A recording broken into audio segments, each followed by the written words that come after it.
Hey guys, how's it going? Just wanted to make a quick little video here and go over some more examples, a bit more detail on angles in standard position. I think the lesson in the D2L shell is pretty good, so that I thought we could use a bit more. I think just seeing a few more examples like this is going to be helpful for you guys. Okay, so let's get started here.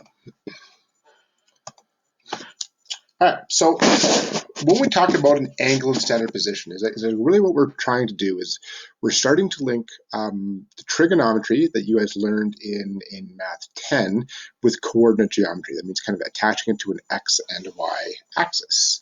Okay, so when we talk about an angle in standard position, so what an angle in standard position means, so we have our, first of all, we have our x and our y axis here. So here's our x, so here's our y axis, and here is our x axis. In order for an angle to be in standard position, it's going to look like this. This is an example. Okay, so we call this guy over here the initial arm, and we call this guy the terminal arm. A bit more review as well. We're talking about the quadrants on our Cartesian plane here. This is quadrant 1, this is quadrant 2, this is quadrant 3, and this is quadrant 4. We'll talk about this some more in the next section as well. Okay, now the way the angle works is we always start from the terminal arm, sorry, from the initial arm up to the terminal arm, and we're going in a counterclockwise direction over here. Okay, and so this angle here would be like angle theta. Now this is the angle, the kind of the variable we tend to use in trig a lot in standard position. Right? Now, this was just one example over here, but the terminal arm could be in any one of these 4 quadrants over here. Okay, so what the reference angle has to do with this over here is going to be, I'm going to say, the positive acute angle. So it means it has to be less than 90 degrees, made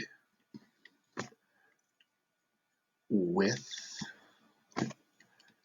the x-axis, and it could be the positive or negative x-axis, and the terminal arm. All right, so I'll show you what this means on the next slide in a bit more detail. Okay, so we have the reference angle and with the angle in center position. So in this case, so this will be our angle theta in center position, and this guy over here, from here to here, would be the reference angle over here. Okay. Example 2 says sketch each angle, indicate the reference angle in your diagram. Okay, so what we're going to do for this one here, what would 115 degrees look like? Well, if here is, we're starting on our initial arm over here. Well, we know from here to here would be 90 degrees, so 115 would be somewhere over here. And this would be 115 degrees like this.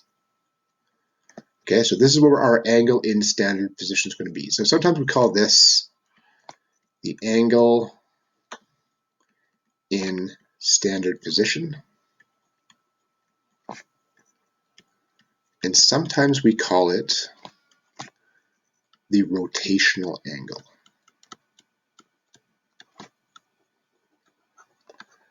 All right, so the rotational angle for this guy over here.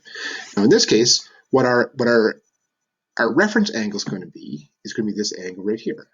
Okay, so this is going to be our reference angle. Okay, now confuse you guys, some people might think that this is the reference angle, but this is making an angle with the y-axis. We want to be making the angle with the x-axis over here. Okay, so how to figure this out? Well, from here to here, from the x-axis all the way across, this would be 180 degrees. So it means this angle here is going to be 180 minus 115, which is 65 degrees. And this is the reference angle. Okay, so if I put a theta with a little r beside it, okay, or sometimes you'll see it like this, with a little plus over like that. So this theta with a reference angle like this, or it might be theta with a little r subscript like this. Okay, but that's how this is going to work. All right, so how is 300 degrees going to look? So 300 degrees, we know that we're starting here. Well, this would be 90, this would be 180, this would be all the way to 270, and this would be 360. So 300 is in between here and here. So this is what our angle of 300 degrees looks like, okay? The rotational angle, or we call this the angle in standard position. So the reference angle is going to be this guy over here, okay? Well, the way you want to figure out this one, if we're in quadrant 4 over here, is, well, a full circle would be 360. We've gone 300.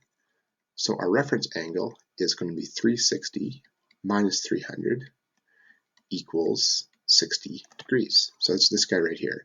So 60 degrees would be the reference angle here, okay? Next one, I'm just going to put an arrow over here. 215 degrees would look like this. Okay, so we know that from here to here is 180, from here to here is 270, 215 is in between those guys from here to here. Okay, so this is our angle in standard position. Now we need to figure out is what is the reference angle. Okay, well, for an angle in this quadrant, we know from here to here is 180, and from here to here is 215.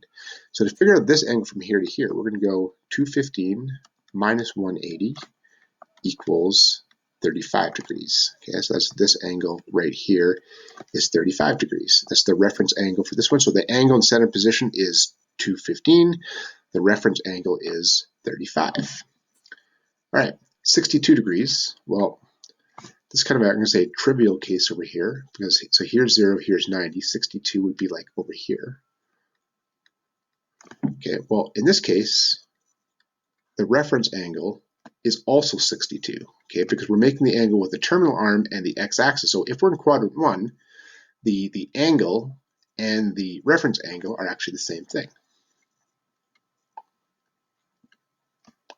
So the reference angle is also 62 degrees.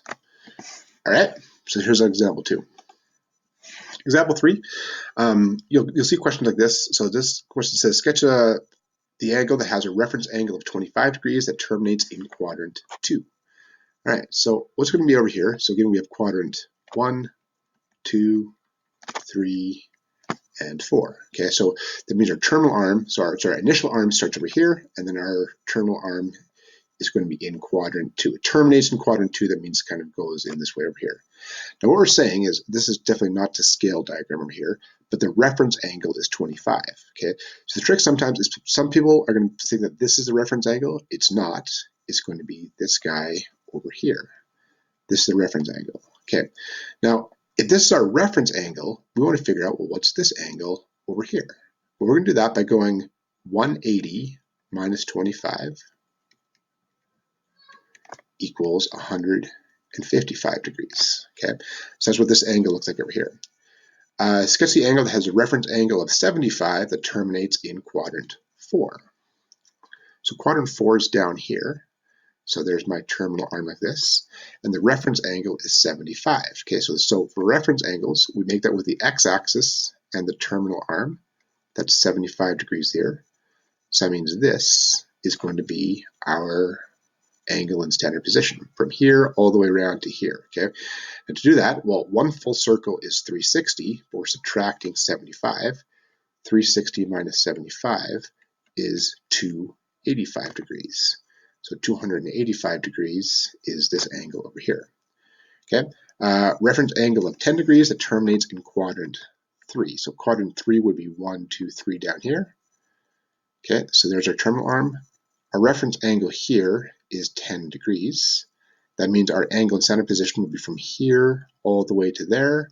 And this is going to be 180 plus 10 is 190 degrees like that. All right, guys, hope this helps you out for this topic over here, and hopefully this will help you out for your quiz coming up as well. Thanks.